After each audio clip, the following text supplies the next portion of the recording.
Alo, Ye, assalomu alaykum. ayta ber. Manda ne tema bo'lyapti? Xudoy yo'q deb. Xudoy yo'q degan tema bo'lib o'tir.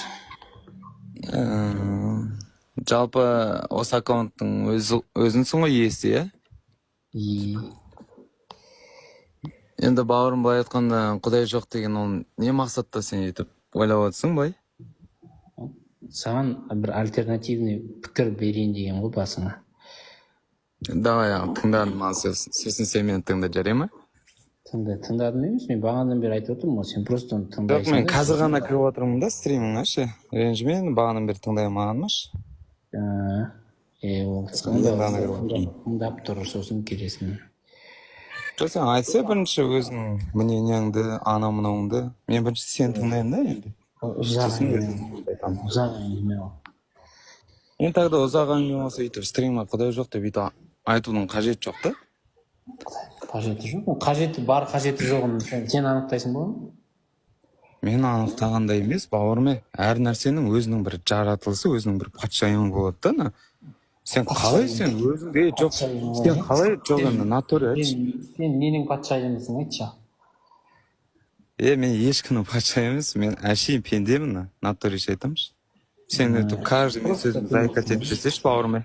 Просто пендесің ба? Қазақ емессің ба, да? Просто пендесің ба сен? Пендемін. Сені жануарлардың несі бастығы етіп жаратқан ба Құдайың? Қандай смыслда айтып отырсың сен? Любой смыслда.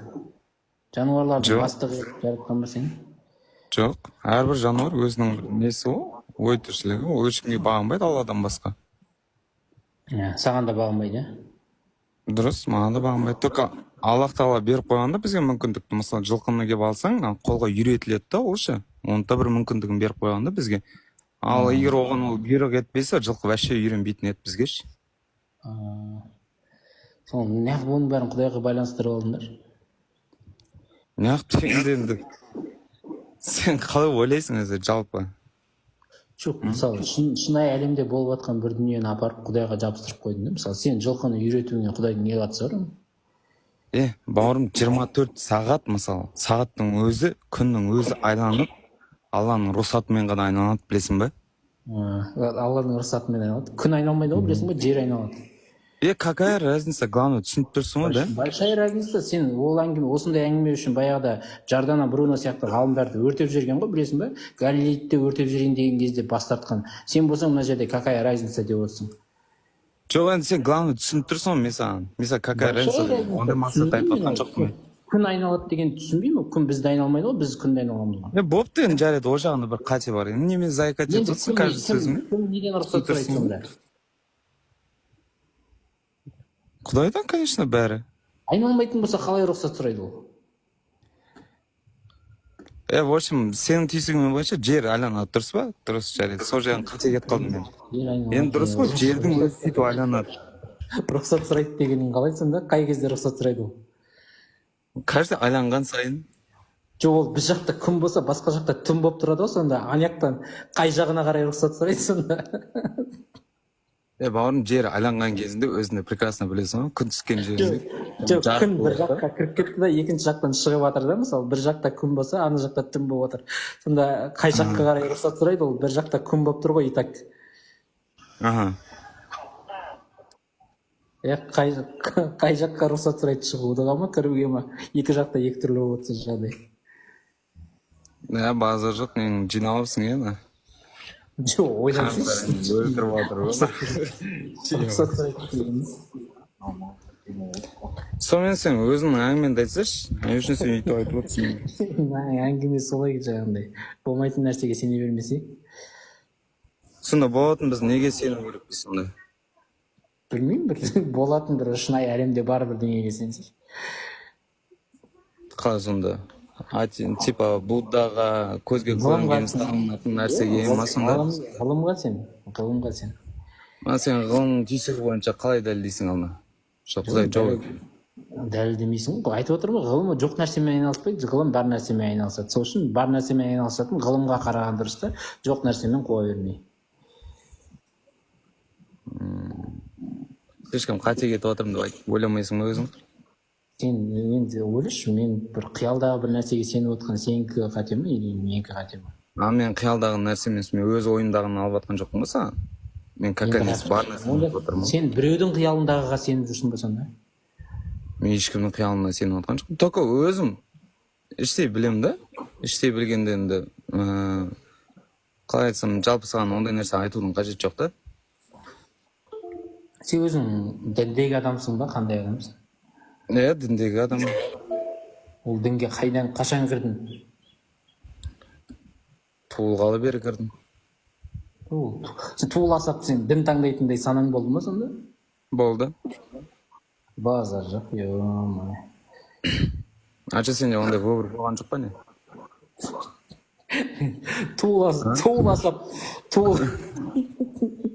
Туыласап қана сөйлей алмадым да, бірақ ойланып. Жоқ, қарасашы бауырым, біз негізінде ондай семьяда өскеннен кейін сөйтіп көзі ашық болып, көкірегі ояу болып кірдік та. Жоқ, мүмкін ол қате шығар. Білмеймін, сенің араң қандай бүйтіп жалпы.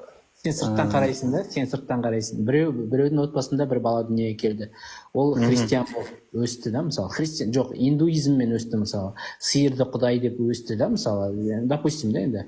Сиырды құдай деп өсті. Сен сыртынан қарап тұрып мұсылман ретінде осыныкі дұрыс деп қабылдайсың ба? Қалай, не айттың сонда сиырды құдай ретінде қабылдау? Иә, сиыр бір бала жаңағы сол индустардың отбасында дүниеге келді, өсті. Енді ол сол сиырды құдай деп жүре берген дұрыс па, жоқ іздену керек па, ол басқа діндерді қарап, мүмкін сен исламыңды қарап дегенсің? Сен қалай қарайсың? Мысалы, біз өзіміздің қолымызбен жасап алған нәрсені сонда құдай деп айтып бізге ұнайды дейсің ба? Жалпы адам баласына ол адасқан деп ойлаймын мен. Оны сұраған жоқпын. Ол бала сол өзінің отбасында туған дінін ғана алып жүре бермей, сол сиырды құдай деп жүре бермей, ол да ойланып іздену керек па сыртқа қарап?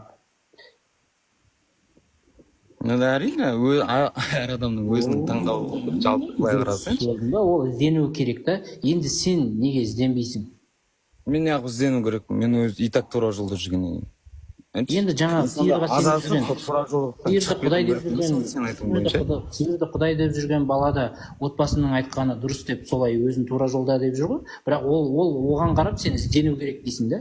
Ал сен жарайды.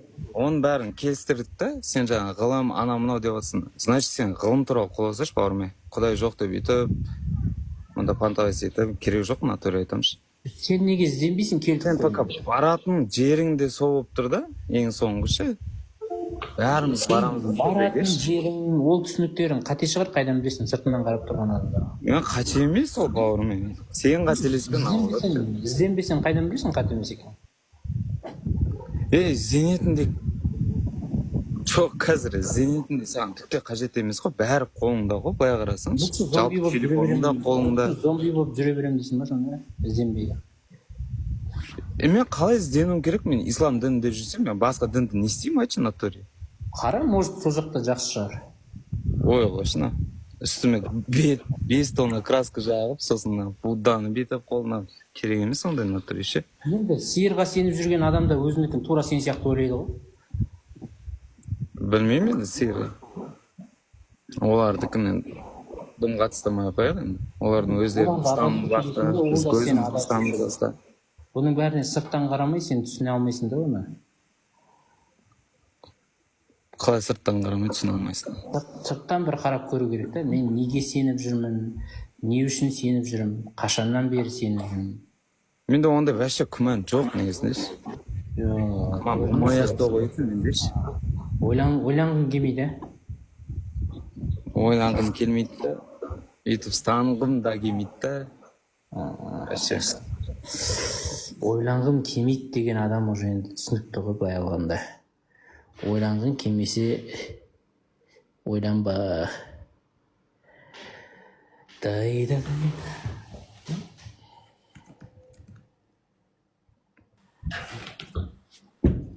Қосылды ма мен? Иә. Ассаламу алейкум. Уағалейкум ассалам. Мұсылман екенсің ғой сен, ешқандай құдай жоқ дегеніңе. Уағалейкум ассалам. байқап қойдым. Мен мұсылман емес, арабсың ғой десең дұрыс болады негізі. Жоқ. Уағалейкум ассалам деген тек қана мұсылманның мұсылманға беретін жауабы ғой. Мұсылман деген тіл бар ма? Мұсылман тілі деген тіл бар ма деймін? Мұсылман тілі деген тіл жоқ, ұғым бар. Мұсылман дейтін. Мысалға қазақпен армысыз деп амандасады. Араб тілінде де әңгіме ғой енді. Бүйтіп қарасай, қазақ пен қазақ дейтін бір-бірімен армыз деп амандасады да. И нағыз қазақ бауырлар бар ғой, жаңағы бір-бірімен қатты жақын болып кеткен. Ей, жаным деп мысалы бір-бірін жақсы көріп амандасады ғой. Сондай сияқты да. Ассалаумағалейкум дегенде іші бауырына кіреді. Уағалейкум ассалам. Саған да Алланың нұры мен сәлемі болсын деген сөз. Қайдағы нұры мен сәлем, ол жерде Аллах деген сөз де жоқ вообще. Ол арабта еврейлердің шалом алейкум, уалейкум шалом деген саған бейбітшілік болсын, саған да бейбітшілік болсын жаңа шыққан. Рахмат, рахымды Алланың әрқайсысы аты ғой. Так енді жарайды, ол маңызды емес. Я иврит тілі деген ол тілге қарай кетіп қоймай ақ қояйық. Мен тілден қатты хабарым жоқ. Діннен де қазір мықтымын деп саған кіріп отқан жоқпын. Шалом алейкум. Я шалом алейкум демейді, шалом дейді. Шалом алейкум дейді. Шалом алейкум дейді. Жоқ, қателеспе, шалом дейді. Жоқ, полный варианты ғой, шалом алейкум. Жоқ, енді сен өзіңнің фактілеріңе, аргументтеріңе алғызып, сөзге қоспай. Жоқ, қарап көре салады, мысалы, шалом алейкум деген сөз бар ма екен? Кім жарайды, атын Ысқақ дедің, иә? Бар екен ғой, міне, традиционные еврейские приветствия. Шалом алейкем, традиционные еврейские приветствия, означающие мир вам, сізге бейбітшілік болсын деген. Традиционная форма ответа на это приветствие, алейхем шалом.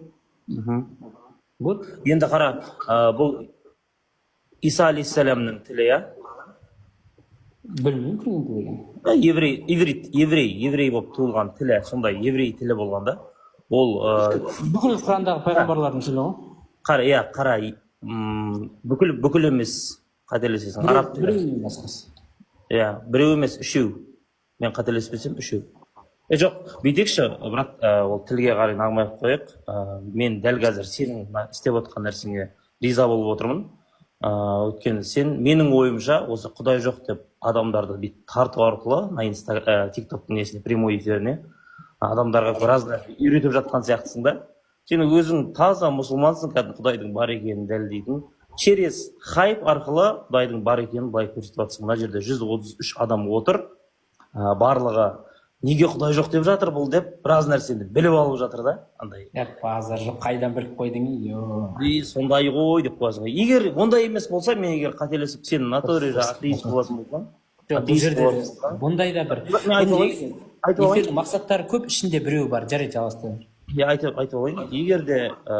Егер де сен натуре атеист болатын болсаң, ол кезде біз нағыз мына жерде семен спорласатын ешкімнің білімі жоқ. Саған таза имам, таза бір шейх, араб келу керек, мұсылман келу керек деген сияқты әңгімелер да.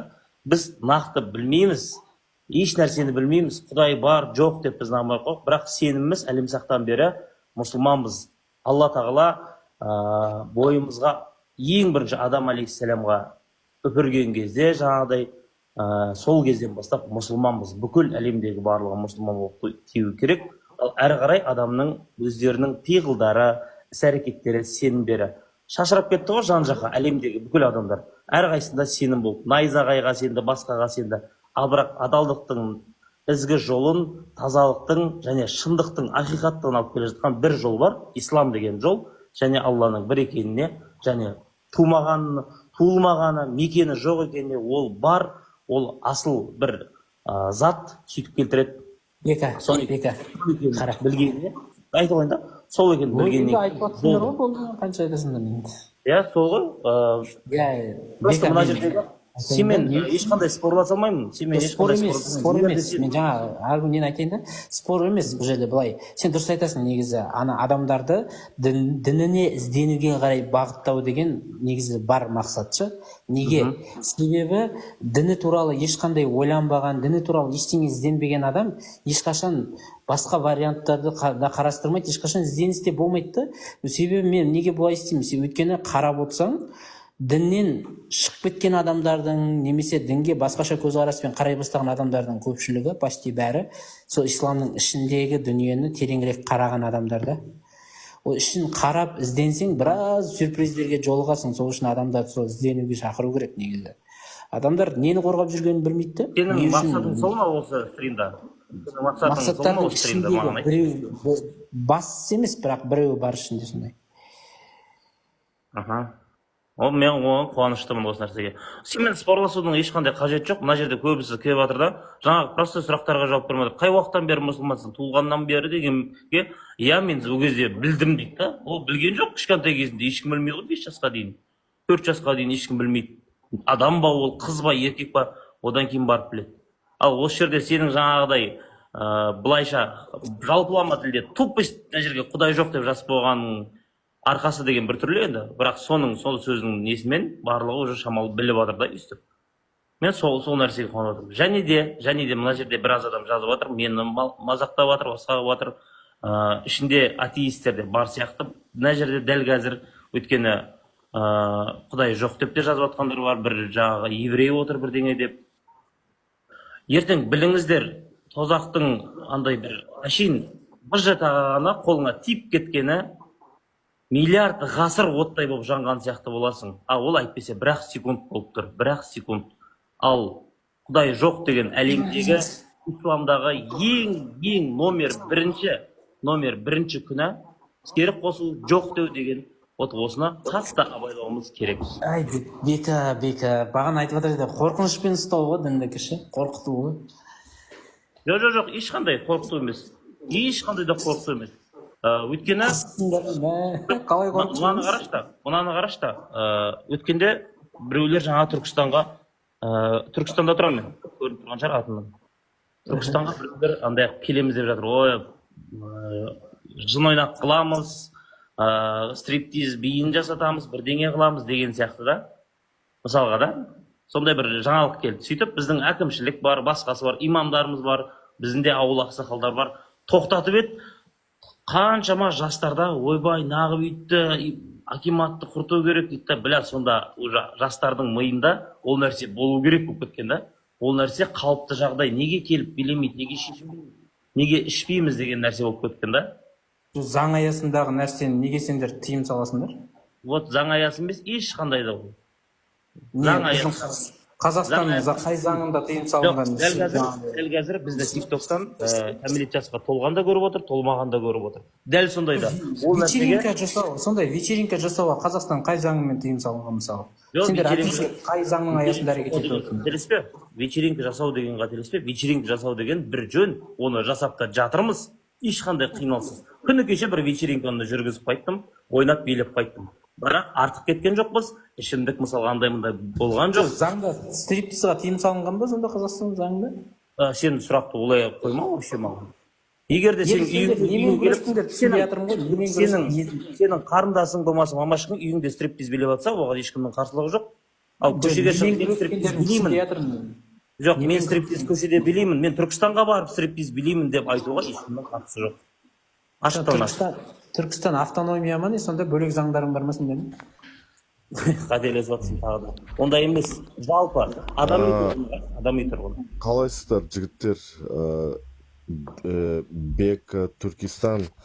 Че там 6-7 жыл бұрын мешіттің подвалына сауна жасап, жаңағы қыздар жұмыс істеген туралы не айтасың Түркістандағы? Мен ондай информацияны вообще білмеймін. Сенен естіп жатырмын. Конечно, сендер ондай ешқашан естімейсіңдер сендер ондай информацияны. Сен кім боласың? Жалпы сендер ондай информация жүретін параллельный вселенныйда өмір сүресіңдер ғой сендер. Сен кім боласың? Біріншіден таныстырып өт. Несің сен, адамсың ба? Қара, мысалы, жаңа айтып жатсың ғой, халық шығып, жаңағы имамдар жиналып, акимат жиналып, сол запрет берді дейсің да. Соңғы көп ақпараттардың бәрі зорлау, баланы зорлау дегендер Түркістаннан шығып жатыр. Неге ондай болады? Неге сендер мынандай бір духовный нелерің бай болса, жеткілікті болсаңдар, неге сендердің региондарыңда жалпы ондай нәрсе болып тұрады? жаңағы подвалдағы сауна деген, мешіттің подвалындағы сауна деген сияқты. Сен бұл информацияны маған жекеме жіберші, дәл осындай міне көрдім деп. Давай қазір тура осы жерге шығарайын ғой. Я сөйтші, мен ешқандай да білмейді. Әссаған, мына жерде қаншама ислам көп тараған елдерде, не дейді, өңірлерде қылмыс көп. Мәссаған, қаншама қателесіп отқан адамдар көп екен да мына жерде. Барлықтарыңда Алланың Неге сен оны қателесіп отқан дейсің? Неге олар қателесіп отқан сен үшін? Ислам бар жерде, қара, дұрыс емес па? сен суретінде атеизм деп тұр екен да. Сен оны түсіндірудің қажеті жоқ, өйткені сен Алланы жоқ деп жүрген адамдардың бірісің ғой. Жоқ, неге менің жоқ, тұра, сұрақ одай емес. Неге сенің жолың дұрыс, біздікі дұрыс емес? Мен қандай жолда жүрмін? Маған жауап берші. Мен қайдан білем қандай жолда? Онда неге менің қандай жолда жүргенін білмесең сен қайдан? Жоқ, сен вот именно жоқ, тұра тұр. Жоқ, не шығарып тұрған, ерлігі іліп тұрған сенсің ғой. Қателескен, жолдан тайған. Неге біздің жол дұрыс емес? Айтшы, түсіндіріп берші. Сен қандай жолдасың? Өйткені ол сенің жолыңа сәйкес келмейді ма? Сен қандай жолда жүрсің? Мен ба? Мен адам жолында жүрмін. Ол қандай жол адам жолы деген? Адам жолы деген ол адам жолы. Сенің сонда тек қана әкеңмен шешең өзіңде дүниеге әкелген болды ма? Қалай? Сенің дүниеге әкелген әкең шешең болды ма? Енді басқа не кім бар? Әкең мен шешеңді кім дүниеге әкелді? Әкесі мен шешесі әкелді. Енді дәл осында цепочкамен ең төбесіне бар. Кім ол? Приматтарға кетеді. Приматтар жан-жануарларға? Иә. В смысле жан-жануарларға? Жан-жануарлар ма? Енді жан-жануардың сөзіне сенген дұрыс па? Мен адаммын деп отырған адамның сөзіне сенген дұрыс па? Адам алейхиссаламның ұрпақтары деген дұрыс па? Адаммын деп отырмын ғой. Мен адаммын деп отырмын ғой енді саған. Иә, сен енді оның түбінде приматтар, жан-жануарлар, сөйлей алмайтындар, мақұлықтар да мысалға жан-жануар деген. Иә. Кезінде сөйлей алмаған, соң кейін адам болған. Иә. Енді сондай жан-жануар малдан таралған адамға сенген дұрыс па? Адам алейхиссаламнан, адамнан тараған адамның сөзіне сенген дұрыс па? Болды, осы сұраққа нақты жауап берсең, мен эфирден шыға салайын. Исақ қандай сақал? Ғылыми версияға ұстанған дұрыс. Қайсы адам енді қара, бұл девиант брат, бауырым тыңдай енді. Әдем айтты, ғылымға сенген дұрыс деп атсың ғой, мен сөзін тоқтатам. Мен жоқпын, тұра тұр, мен болған жоқпын сөйлеп. Жоқ, сен өткен стоп қойып тастадың өзіңе, ғылымға сенген дұрыс деп. Мен сөйлеп болған жоқпын деймін.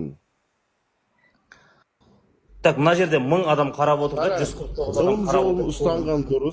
Ғылым жолын ұстанған дұрыс. Неге? Өйткені ғылым жолы тек қана бір жалғыз жолы бар. Дәлелденіп, жаңағы фактылары бар, және дәлелдері бар.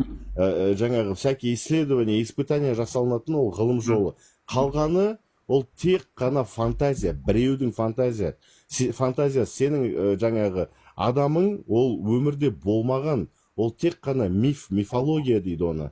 Қара, мына жерде біреу жазып жатыр. Қарашы, ғылыми версия деген ол ешқашан дәлелденбеген, ол просто теория. Жазып жатыр міне. Енді қара. Сауатсыз біреу ғой теория не екенін білмесе. Жоқ, мен саған бір нәрсені айтып берейін.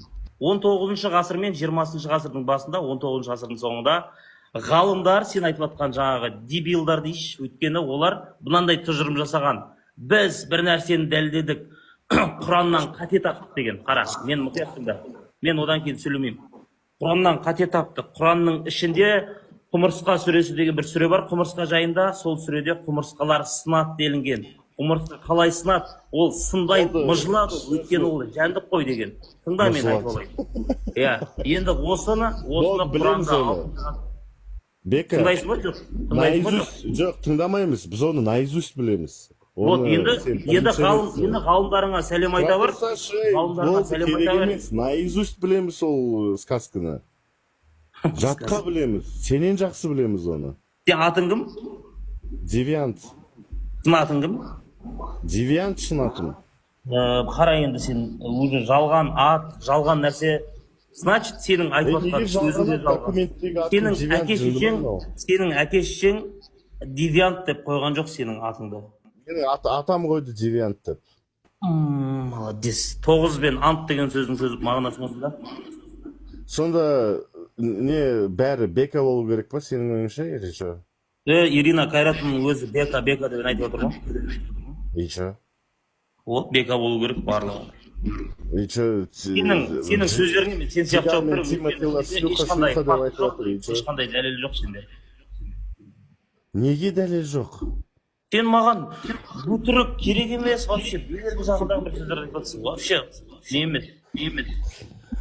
Жаңағы сынған құмырсқаң туралы ол просто литературный сөз екенін сен түсінбейсің ба? Соны элементарный жаңағы литературный язык деген нәрсе бар, білесің ба?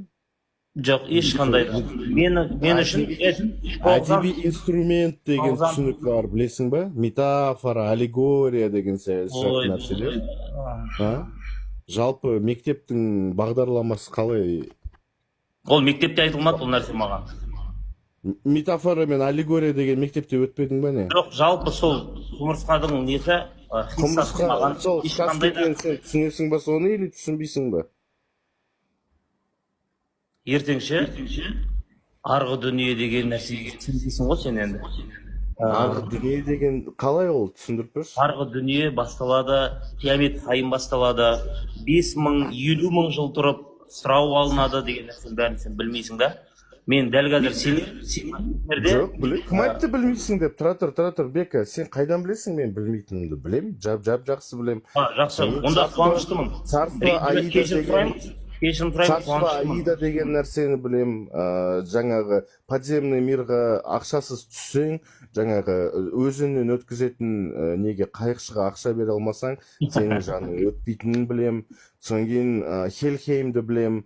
То есть сен жаңағы қорқақ болып, жауынгер болып өлмесең, қорқақ болып өліп қалсаң, сен Хельхеймға түсесің. Хельхеймда сені мұзды гиганттар өмір бойы қинайтынын білем. Ондай сказкалардың көбін білем мен. Сенің сказкаңмен қандай айырмашылығы бар? Неге именно сенің сказкаң ақиқаты рас болу керек, қалған сказкалар не болу керек, сказка болу керек.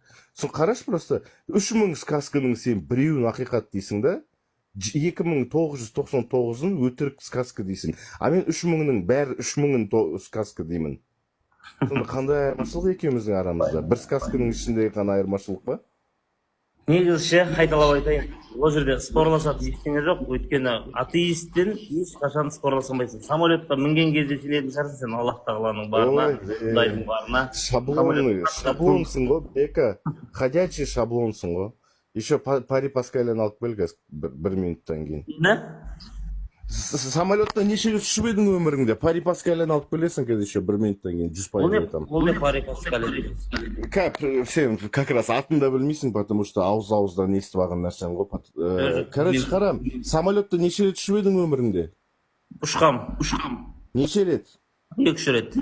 2-3 рет ұштың ба? Билет алатын кезде ма, жаңағы посадочный талон алатын кезде ма, рейсқа регистрация істейтін кезде ма, или қайда, или может быть зал ожиданияда, немесе непосредственно рейсқа отыратын кезде, қай жерде сенен дініңді сұрайды? Вообще Құдайға сенесің бе деп? Басқа нәрсе қуып кеттің бауырым. Басқа нәрсе емес. Басқа нәрсе емес, самолетта ұштың ғой. Жауап берші, қай этапта, самолеттің ұшуының қай этапында сенде қай діндейсің, Құдайға сенесің бе, Құдайға сенбейсің бе деген сұрақты қай этапында қояды? Сұрақ. Үйдің алдында шығып келе жатқан кезде әке-шешең қояды, достарың қояды, Алла тағалаға сенім білдіріп, самолетта статистика шығару үшін кім, сенің әке-шешең ұшпаған самолетта статистиканы шығармайды ғой? Бля, мынау же. Самолетта кім, пилот па, или бортпроводник па, сол шығару керек қой. Камераға түсіріп, регистрация жасап тұру керек қой. Анау атеист деп айтып еді самолетқа отырғанда, қазір турбулентность кезінде жылап, Құдайға сиынып отыр деу. Қалай сонда? Сендер айтатын сказка сөздеріңді жалпы хотя бы, ладно, тек фактымен тексермей қойыңдар, хотя бы өздеріңнің сыни ойларыңмен сынап көру керек қой. Айтып отқан отқан сөзің детский сад екенін түсінбейсің ба сен? давай енді бүйтейік, мені тыңдасын. Қалай сен самолетта атеист жоқ деп айтасың, если сен самолетқа отырған адамның кім қандай ұстанымда екенін білмесең? Содан кейін құлап атқан самолет дейсің. Құлап атқан самолет құлап кетті ма, құлап кетпеді ма? Құлап кетсе сонда біреу тірі қалып айтып отыр ма сонда мына құлаған самолет атеист болып ұмытқа қоясың ма, мынаны не айтып кетті, миым ашып берді ғой, не айтып кетті? Сен детский сказка айтып отырсың, сол содан миың ашып кетті ғой. Дауысын өшірші, менің сөзімді тыңда енді, болды ғой. Керек емес нәрселер. Давай. Сен вообще қуып кеттің ғой, менің андай бір шаблонный сөздер айтып жатырмын, барлық айтатын прикольный айтатын. Мен қуып кеттім, сен айтып отырсың ғой, құлап атқан самолет атеист болмайды дейсің ғой, сен біреуінен тірі қалған шығарсың походу құлағаннан кейін. Жоқ, қара сенше, осы атеистер мен осы ислам дінінің оппозиционерлері бар ғой, солардың осында бір нәрсені айтып, сол нәрсенің барлығымен миды шіртіп жіберетін бір несі бар да, қарулары. Өйткені одан асып кеткен, оларда ешқандай факт, дәлел, ештеңе жоқ. Болды ғой, бір ауыз айт, любой нәрсеңе факт, любой нәрсеңе дәлел бар. Ешқандай да, енді қара, Демьян. Ешқандай оппозиция деген понятие жоқ. Исламның оппозициясы деген понятие жоқ. Білесің ба, ненің оппозициясы бар? Ақмақтықтың, надандықтың оппозициясы бар. Сендер адасқандар, жолда тайғандар деп мазган шіртесіңдер, сол үшін сендер ответный реакция күтуге міндетсіңдер. Ответный реакцияны көтере алмасаңдар, анау жолдан тайған, мынау адасқан деген әңгіме айтпаңдар. Болдың ба? Бля, тоқташы, не айтып кеттің? Андай, мына жерде қаншама адам отыр, сен түсініп те отқан жоқ, натуре отқан кезде. Бәрінің сен сияқты санасы сен сияқты емес, нормально түсініп отыр. Болды, хорошо, түсінікті. Енді былай, мына жерде қаншама адам қарап отыр сенің сөздерге. Мен мына жерде сен дауыспен ақ ұтылып отыр екен да, 42-де 3 болып ше. Маған үшеуі типа не бас, бір нәрсе басқан сияқты болып тұр ғой. Түсініп отырмыз дейді, бәрі түсінікті дейді. Адалдықтың таза жолынан безгендер, адалдықтың таза жолынан қашқандар, өйткені мынандай харам өмір ұнайды барлығына, рахаттанған өмір ұнайды, кайфушылық ұнайды. Дұрыс, қалауларың білсін, ол адамның қалауы. Қайдан білесің сен? Айтып алайыншы. Сен каждыйның көтмаңды жүрсің ба? Қайдан білесің сен? Мен айтып алайын. Ондай тұжырым жасайтын сен қайдан білесің? Каждыйның өмірін білесің ба сен? Мен айтып алайын. Детский сад айтып кеттің ғой. По факту, жасың нешеде? бір 30-ға келіп қалған шығар? По существу сөйлесеш, по факту. Мен айтып алайын, одан кейін маған білгенімді айтасың. Каждыйның қойнында жатқандай, сен каждыйның қойнында жатқандай, каждыйның тұрсыйын жуып жүргендей сөйлейсің ғой. Вот, мына, енді қара. Дәл қазір сенің трусыйың қандай екенін мен білем. Дәл қазір сенің трусыйың қандай болып тұрғанын білем. Сол үшін докансын тыңдайын мен. Докансын тыңдайын мен. Міне, қайталап айтам.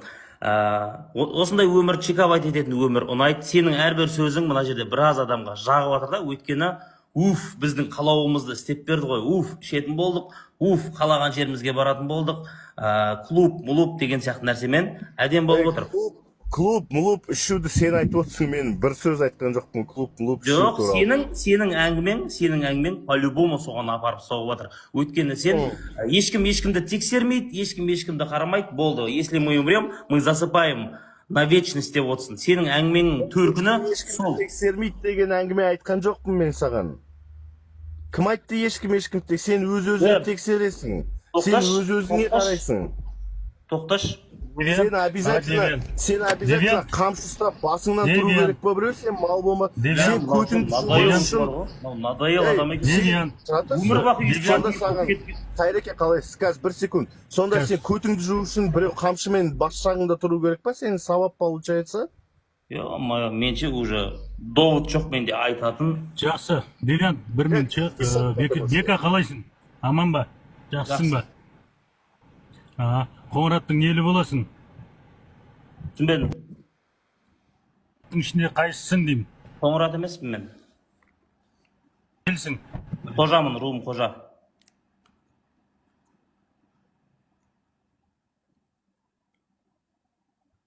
Кешірімді екен. Жақсы, енді мынау осы түркістандықтардың түсінбейтін дауысы үзіліп жатыр. түркістандықтардың түсінбейтін бір жерімше, неге жатта келіп публикаға ойнайсыңдар? Ой, мына жерде 150 адам көріп отыр екен, мына жерде 1000 адам көріп отыр екен, Жоқ, ешқандай мына жерде публикаға 145 адам. Мен мына жерде ананы дұрыс деп жатыр. Тыңда бір енді. минут сөзіңізді Тыңда. бөлейін. 150 адам көріп отыр екен, соның барлығы девианттың сөзін жақтап отыр екен деп айттым мен. Көріп отыр екен, енді тыңдаңдар, негізі мынандай деп ешқандай айтқан жоқ.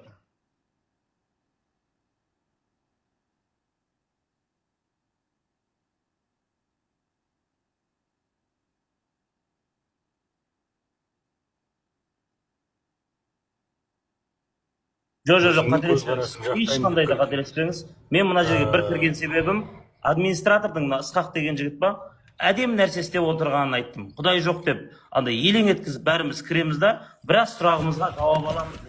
Андай білмеген сұрақтарымызға осы нәрсені айттым. Ол өзі айтты.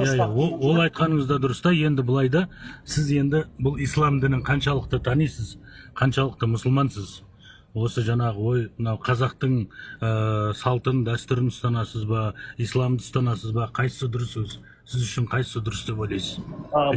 Мен жаңада айттым, мен ислам дініндегі ля иляха илlallah Мұхаммад Расулулла дейтін мұсылман жігіттердің бірімін. Ал ислам дінін мен полностью 100% ұстаймын деп айта алмаймын, өйткені барлығымыз ол нәрсені ұстай алмаймыз. Тіпті сол ислам дінінен шыққан Мекке, Мадина, араб түбегіндегілердің өзі шейхпін, арабпын дегеннің өзінде 100% жауап бере алмайды. Ең бастысы Алланың. Және бұл жерге кіргендегі бас себеп девиант деген бағанадан бері отқан жоқ. Мен дауысым үзіліп отыр. Мына девиант дейтін ортадан келді да, дәлелде шал деген сияқты нәрселер айтты. Тыңдап отырмын мен, Бека. Мен бағанан бері тыңдап отырмын, маған қайтып айтпай-ақ қой. Мен сен бағанан бері тыңдап отырмын. Менің түсінгенім мынау болып тұр да, сен қазақтықты ұстанасың ба өзі, әлде таза дінді ұстанасың ба? Соны түсінгім келеді. Егер сен просто қожамын дедің да, маған тоқтау қойып қойдың да, мен қожаларға ештеңе демеймін енді. Олар өздерін арабпыз, әйтеуір Сейіт қожамыз деп жаңағы ары бері қазаққа өздерін қоспайды ғой. Сосын кейін айтып жатырмын да, сен қазаққа қосыласың ба, қосылмайсың ба өзі? Ешқандай да бір нақты бір менде не жоқ. Екеуін де ұстанам. Ислам дінінің тазалығымен қазақтың ғұрпы, дәстүрі пайда болған. Сонымен бірге ұстанам. Бөліп жармаймын. Ислам дінінде мынандай нәрсе жоқ та, енді қазақтың салтында, дәстүрінде 7 атадан қыз алыспау деген нәрсе бар. Білмеймін, қожалардың сендер қай аталарың бар, қай көкелерің бар, қыз алыса бересіңдер ма енді? Сол сендердің салт дәстүрлеріңді біле бермейді екен да. Сендерді бұлай қожа дегенде, Сейіт қожа деген арабтан шықты деген бәрі ол енді өзіңнің генетикалық неңді жасатып көр, картаңды. Сол кезде көресің, сен арабқа дым қатысың жоқ. Парсы ма, тәжік па, сарт па бірдеңе болып шығасың. Самым деле қазақта болып шығуы мүмкін, кім біледі. Бірақ енді мынандай нәрсе бар. Қазақта қан тазалығы дейді. Қан таза болу үшін 7 атаға дейін қыз алыспайды қазақ. Ал мынау Мұхаммед пайғамбардың өзі туған қызы Фатиманы двоюродный братишкасы немере інісі Алиге қатын етіп берген. Қайреке, тоқтаңыз. Маған дәл қазір сиранын маған ештеңе айтпаңыз. Мен сираны адамнан немесе кітаптан оқимын. Маған ешқандай да адам баласынан, пендеден жалпы айтқан кезде қасымызда жүрген ешқандай тыңдағым келмейді сираны. Қайреке, ренжімеңіз, сөзіңізді бөлген үшін. Адам баласынан басқа. Енді білмедім, сен бағанан бері әйтеуір тоқтамай сөйлеп жатсың да, мен сен әр сөйлеген сайын тоқтап күтіп отырмын. Енді дініңді біліп ал, танып ал. Дініңді біліп ал, танып ал. Дініңді біліп ал, танып ал. Содан кейін келіп айтасың да, менің дінімде осындай нәрсе бар. Мынау нәрсе жоқ дейсің. Танымадың ба, не жерге келіп менің дінім, менің исламым деп айтпа. Сол дініңді, исламыңды ұстанатын сенің Мұхаммед пайғамбарың өзінің туған қызы Фатиманы Али деген інісіне алып берген. Али менен Мұхаммедтің әкесі екеуі, Абу Талиб пен Абдуллах екеуі бір ата, бір енеден туған. Яғни бұлардың әке шешесі бір. Бұл қазақтың салтына, дәстүріне ешқандай да сай келмейді. Одан кейін Түркістанда кей кезде сарттардың арасында байқап қалам, жаңалыққа шығып қалады. Бір өткен жылы бір шорнақтама неге сарт деп жатсыз, түсінбедім, неге сарт деп жатсыз? Енді қазақтар өзінің келінін алмайды. Кеше өткен жылы бір жаңалыққа шықты ғой деймін, өткен жылы Не үшін сарт деп шорнақта жатсыз? сарт болғаннан кейін сарт деп жатырмын. Ол өзбек емес, ол қазақ емес. Сарт болғаннан кейін сарт деп жатырмын. Сарт Сіз енді дегенде ұлт бар. сіз маған дінді қоя Сарт беріңізші, дегенде қарапайым сарт ұлтты бөліп дегенде жатсыз ұлт да? бар. Сарт дегенде ұлт Жоқ, бар. Сен оған уайымдама. Сарт деген сол өзбектерді көре алмай, өзбектерге ренжіп, өзбектерге өштіккен адамдардың шығарып қойған дүниесі. Сіз мына келіп Түркістанға сарт деп айтып көріңізші. Сарт деп айтып көріңізші. Түркістанның сарттары өзі жаныңызды шығару ішінде өзім Түркістанның жігітім ғой. Мына Шорнақта бір атасы, бір келіні өзінің Түркістандан болсаңыз жолға тоқтасай шеше. Қалай жаттың шешең ішінде 7 ай. Тоқта, шешең ішінде қалай жаттың 7 ай деймін. 7 айда түсіп қалдың ба, 9 ай шыдадың ба? Күте тұрса енді. Қайреке, мен жолғайық, мен сізбен нөміріңізді жазып берем.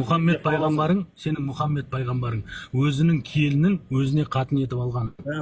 Яғни өзінің асырап алған баласы Заид ибн Харисті құл болған, сатып алған, сосын мынаны мен өзіме бала қылайын деп асырап алады. Қайреке, сөзіңізге жауап бересіз ба? Жиен қарындасын мен жауап берем. Онда жолғайық. Сен жауап бересің ба? Сен жауап бересің ба? Кездесіп жолғайық. Мен осыны фактпен қойып берсем не боласың сол кезде? Айтшы. Кездесіп жолғайық. Дәл осыны мен саған дәл осыны Құранмен аятымен қойып берем. Құранның ішінде мына сүре, мына аят деп қойып берем саған. Қайреке, кездесіп жолғайықшы. Жеке отырып. Мен саған айтып отырмын ғой. Сен тыңда енді. Сен қазақпын дедің. Қазақтықты ұстанам дедің. Қазақтықты ұстанам дедің. Публикаға сіз ойнап отырсыз дәл қазір. Қараңыз, менің сөзімді вообще тыңдамай, мен сізге айтып жатырмын. Кездесіп жолығайық. Мен өзім бармаймын. Мен нағыз діннің, исламның адамын алып барамын сізге. Проблема жоқ. Бека. Онда мен ешқайсысымен проблема жоқ. Маған телефон жазып жер, маған жазыл, сосын айтам. Мен саған айтып отқан мынау. Мұхаммед пайғамбар маған сираны айтпаңыз. Баласына маған сира емес, бұл Құран кәрім. Құран кәрім. Маған сіз Құран кәрім. Қандай да керек емес. Сен Құран кәрімді білесің ба? Танисың ба өзі? Құран кәрім не екенін оқыдың ба? Естігің келмесе неге келдің? Сені кім қинап кіргізді мына жерге? Міне, енді сұраққа жауап берейін. Тыңдаңыз. Енді сұраққа жауап берейін. Сен кім? Мына жерге келіп міндет қыласыңдар осы ше адамға ше? Жоқ, мен мынау едім, мен мынау едім. Не үшін кіргенімді айтайын енді. Мен сені тыңдамаймын. Сен бағанан бері ше сөйлеткізіп отырсың ба, тыңдамай отырсың ба? Міне, вот сау болатын болсаң кет. Сен ешкім қылып отқан жоқ. Міндет қылма мына жерде. Маған нөміріңізді менің анау ет, менің мынау ет деп. Сенің Мұхаммед пайғамбарының өзіңнің асырап алған баласының әперген келінін туған жиен қарындасын соған келін қылып әпереді. Сол қызды өзіне 9-шы қатын етіп алады. Зайнап бин Жақш деген қызды. Ол өзінің жиені, туған жиені. Бұны Ақсап сүресінің 33-ші сүренің 37-ші аятында жазып қояды. Ал осыны қай қазақтығыңа сыйдырасың? Бека? Ал мұсылман болсаң осыны оқыдың ба? Құранның бетін ашып жаздың ба? Сіз өзіңіз мұсылмансыз ба? Жалпы Қайреке? Мен қазақпын, мен Қоңыратпын, Қоңыраттың ішінде Жембетпін. Түркістанда болсаң танисың Жембеттердің кім екенін білесің. Онда сол Жембет, как раз сол Қоңырат бауырларым бар. Именно осы исламдағы нағыз имам Қоңырат ағам бар. Руыңыздың бір адамның Қоңырат ағаңа барып сұра. Айт, Ақсап сүресі 33-ші сүренің 37-ші аятында не жазған көкеде? Еркек болсаңыз, мен одан сұрамайын. Сізбен жолықтырайын сол кісіні. Бола ма? Сен өз басыңа жауап берсе, келдің, мына жерге менің дінім мынандай, менің мынау мынандай, сен менің дініме тиіспе, оның қателігі мынау деп айттың да, Құдай жоқ дегенге айтпа деп. Құдай жоқ, жоқ нәрсесіне жоқ нәрсені не қыласың? Фанат болған жоқпын. Мен былай айттым, мына жерде Құдай жоқ деп тартымды екен тақырыбың, бәрі кіретіндей екен. Бірақ сенің осындай жазғаныңның арқасында біраз адам біраз білімді болып жатыр дедім, болды. Енді сол Құранды аштыңыздар ма, оқыдыңыздар ма? Бека, Құранды аштың ба, оқыдың ба, өміріңде бір рет? Сол Құранды аштың ба, оқыдың ба, өміріңде бір рет? полностью оқымасам да оқыдым. Қай аятты оқыдың? Қай сүрені білесің? Білем деген мына сүрені білем деші, айтшы маған. Кафирун сүресін білем, Кафирун сүресін. Не қыл дейді Кафирун сүресінде? Айт, олардың діндері, сенің дінің өзіңдікі, олардың сенімі өзіңдікі, олар ертең үстеріне отын тасып, тозаққа кіреді делінген. Ислам дінін нақты мойындамау. Кафирун мен Таббат сүресін шатасты. Екеуінен микс жасап жерінде. Таббат пен Кафируннан микс жасап жерінде. Кафирунның түпкі мағынасы осы. Қалай айтсаңыз да, олардың да баратын жері сол деп нақты айтылған. Кафирунның мағынасы ол емес. Қазір бір минут, Рахымбай. Кафирунның мағынасы мынау. Сенің табынып жүрген құдайың өзіңе, менің табынып жүрген құдайым өзіңе, сендердің құдайларың өздерің табынасыңдар, мен өз құдайыма өзім табынам дейді. Енді сенің айтып отқан Таббат сүресі, бұл Мұхаммед пайғамбардың Абу Лахаб деген туған көкесі. Туған көкесі. Әкесінің інісі Абу Лахаб деген. Құранды жақсы менен қатты біледі екенсіз ғой? Неге миыңыз білгеннен кейін соны айтып отырмын да. Таббат яда Аби Лахаби ва таб деп айтады. معناه ملهم كذب سيصلى نارا ذات لهب ومرخته حملة الحطب في جيد حبل من مسد. Яғни Мұхаммед пайғамбардың қатты жаныма жейді да, сүрені көріп неге мұсылманмын деп айтпайсыз, жақсы білесіз, аудармақ менен қатты, менен күшті білесіз, неге осылай қателестіңіз? Қайреке, мен сізді қимаймын. Құранды оқыған адам мұсылман болып қала алмайды. Жоқ, білем ғой, енді сіз Құранды оқымайсыздар. неге ақиқаттың кітабын ашып отырып неге қателестіңіз? Құранды оқыған адам мұсылман болып қаламайды. Мен де 25 жыл мұсылман болып намаз оқып ораза ұстағам. Осы Құранның ішінде не жазып тұрған қазақша оқиын деп оқығаннан кейін айтасың, мынау тұрған Мұхаммед өз келінін қатын қылып отқанда, бұның Құдайға не қатысы бар дейсің. Мұхаммед өзінің қатындарымен ұрысып қалғанда, өзінің жаңа қай қатынын қай очередке қоятын, соның Құдай шешіп беретін болса, оның Құдайға не қатысы бар, оның жаратушыға не қатысы бар деп айтасың. Осының бәрі Құранның ішінде жазылып тұр.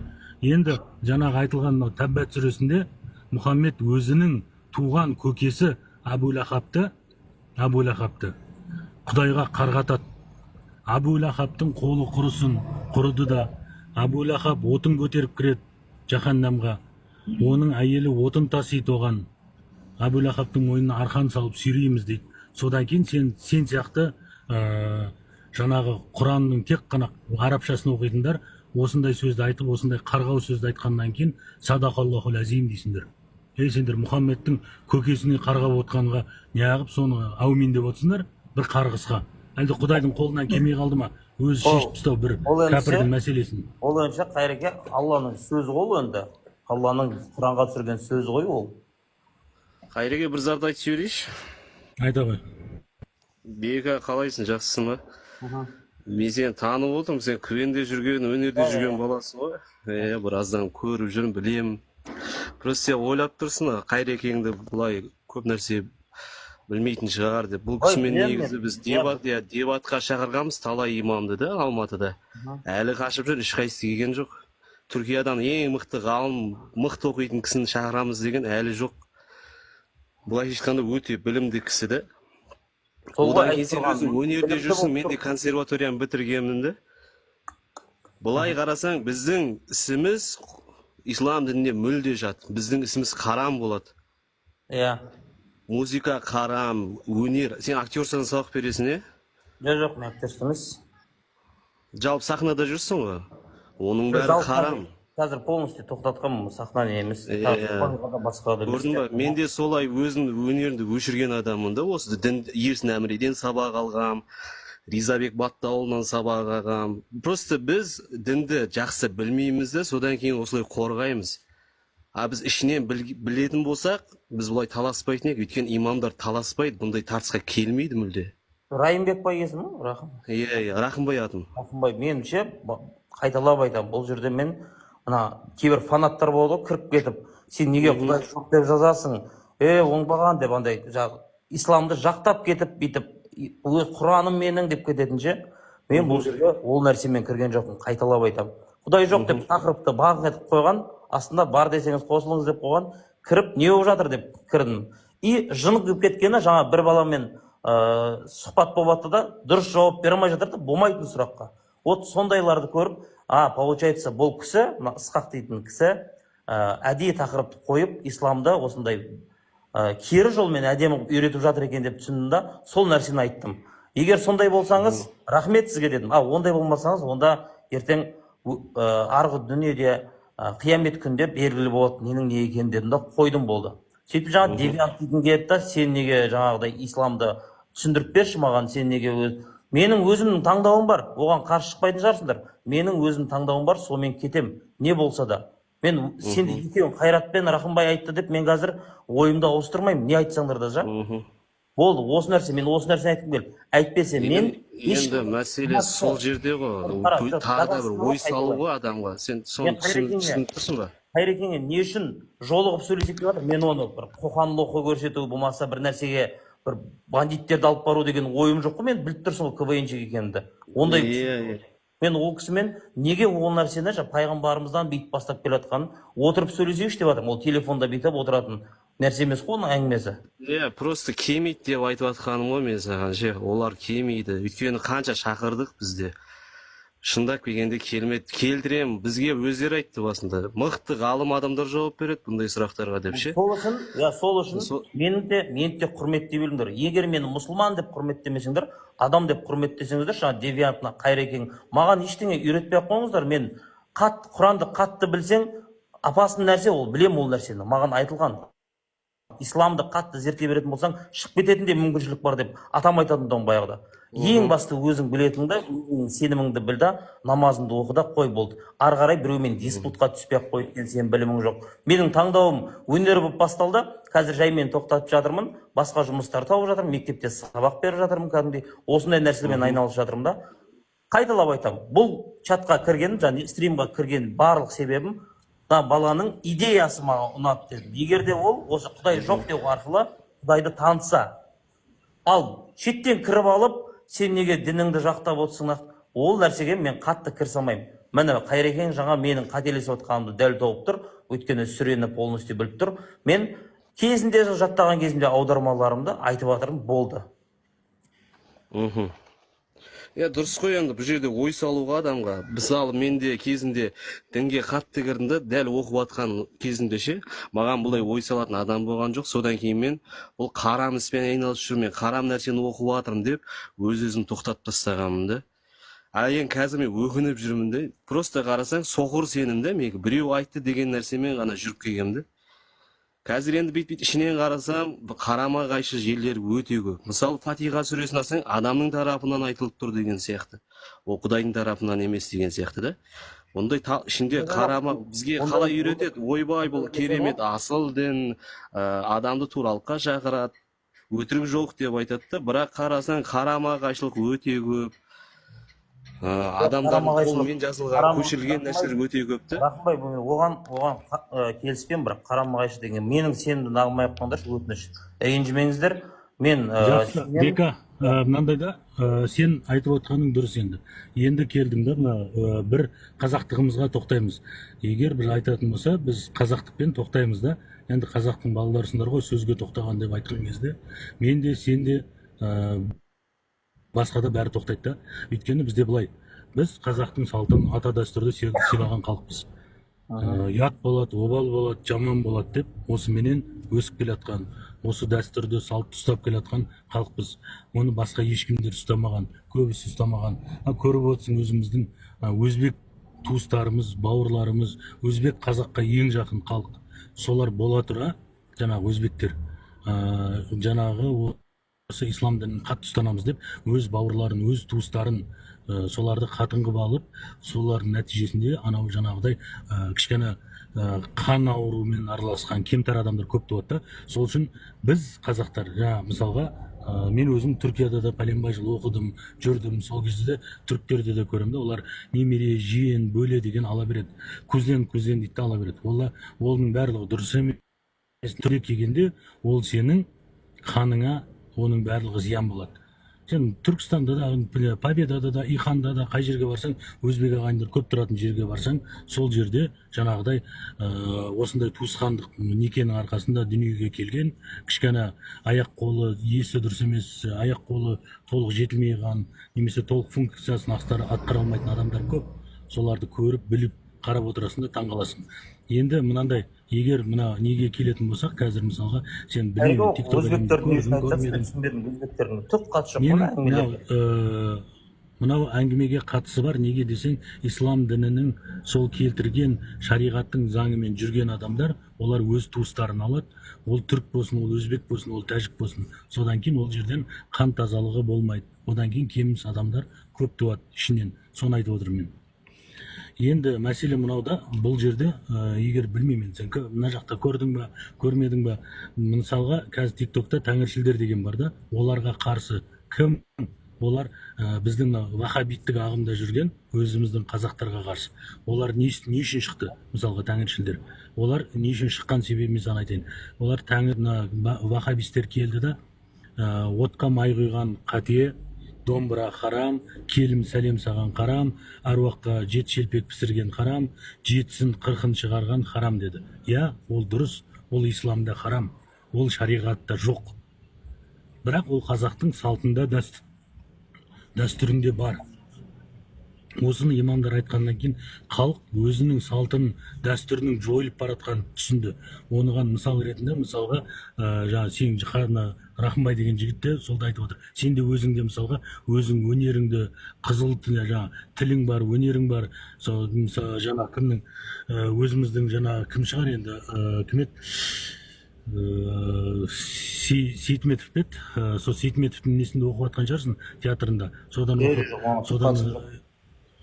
сол енді өнерің бар да, былай тіліңе неңе, бірақ содан ұзақтап жатқаның сол діннің арқасында ұзақтап жатыр. Сол жақты талай таланттар осы діннің арқасында шариғаттың жолына келеміз деп жойылып кетіп жатыр, жоқ болып кетіп жатыр. Оның бізге қазақтың салтына, дәстүріне шындап келгенде үш қайнаса сорпасы қосылмайды. Ал неге біздің қазақтың бұрынғы дәстүрлі діні деген, қалай олар дәстүр мен дін екеуі бір орында болды десең, ол кезде ең бірінші келген кезде дін әлсіз болды да, сосын кейін қазақтардың арасына келіп еніп алу үшін, я, сендердің салттарың да, сендердің әдеттерің, ғұрыптарың ол да дұрыс деп айтып, сөйтіп молдалар өздерінің білетінін, өздерінің біліп тұрып, жайлап мұсылман қылып аламыз ғой деген ниетпен қазақтың салтына, дәстүріне алғашқыда қарсы шықпаған. Қазіргі таңда вахабиттер шынымен Сауд Арабиядан үйреніп келеді енді, сөйтіп келіп қарсы шығып, осылай әрекеттер болып жатыр. Ал мысалға қараптан қарап тұрып бір адам өз дінін тастап кетпейді. Сол дінді ашып, Құранды вдоль да поперек 4 рет оқып шыққым. Қай сүреде не жазып тұр, қай сүреде не үшін түсті, кім үшін түсті, қалай түсті десең, барлығын Меккеде түсті ме, Мәдинада түсті ме, кімге қатысты түсті, қай пайғамбарға немесе қай оқиғаға түсті, бәрін айтып бере аламын мен соны. Неге? Рахмет. Өйткені мен сол Құранды таныдым, оқыдым, білдім да, содан кейін айтып отырмын саған. Әреке, түсіндім, сіз өте білімді адамсыз, сіз полностью оқығансыз, Түркияда оқығансыз. Мен енді бұл жердегі менің мақсатымды түсіндіңіз ғой, не үшін кіргенімді. Мен сізбен мына жерде қаншама адамдармен спорласатын осы мәселе жөнінде ешқандай правам жоқ, және ешқандай да білімім жетпейді қатты. Бірақ мен ең бастысы жаңа айтқандай өзімнің дара жолым, саналы жолым бар. Маған бір ғана сұрағым бар, өзімнің жеке осы тақырып қойылды. Осы тақырыпқа кім сенеді, кім сенбейді, соны біліп алып көргім келіп болды. Басқа ештеңе де болған жоқ. Ал мен терең тарихты әрмен қарай қай ұлт қалай пайда болады, ол қалай, ислам неге сіздер үшін дұрыс емес, неге Құдай жоқ деп жатсыздар, ол маған маңызды емес. Ол үшін өздеріңіз бір түбінде бір жауабын аласыздар. Маған түк те қажет жоқ. Мына жерде біреулер жазып жатыр, тәпішкеден секірдің басқа қылдың деп. Мен ешқандай да бұл жерде бір нәрсе... Кім, Бека, сен төменге қарама. Төменде әркім әр нәрсе, ол комментарий деген өз өмірімен жалғаса береді. Бұл жерде сен, мен, Рахымбай, Сайкеу, осы Ысқақ төртеуміз ғана отырмыз да. Осы жерде сен төменге қарама, оған ешкім қарап отыр. Анда сонда көзің түскенде қараймын. Оған қарап, оны әуре болып, әрқайсысына сөз жеткіземін. Мен айтып жатқаным, айтылып отырған нәрсе мынау. Бека, мен саған түсіндірейін. Біз не үшін мысалға осы эфирді ашамыз, осылай қазақтың санасын. Мысалға Сайкю өз жасында, бұлар жастарда бұл жерде отқан. Мысалға мен жасым 42-де болатын болса, бұл жігіттерді бұлардың 30-дың, 25-тің, 20-ның ішіндегі жігіттер бұл жерде отқанның көбісі. Бұлар не? Олар қазақ деген халықтың өзінің салты бар, дәстүрі бар. Айдалада арабтың догмасына, арабтың ертегісіне сеніп кетпеңдер. Бұны ғылыммен, біліммен жеңуге болады. Ол дін деген жай ғана ертегі. Содан аулақ болыңдар деп, соны ғылым, білім жолымен, логика жолымен түсіндіріп отқан жігіттер. Ал мысалға мен атеистпін да, мен ешқандай құдайға да, дінге де сенбеймін. Бірақ мен осы айтқанымды осынша тиктокта отырып 800 адам, 1000 адам, 1500 адамға эфирде Құранды отырып тәпсірлеп беремін.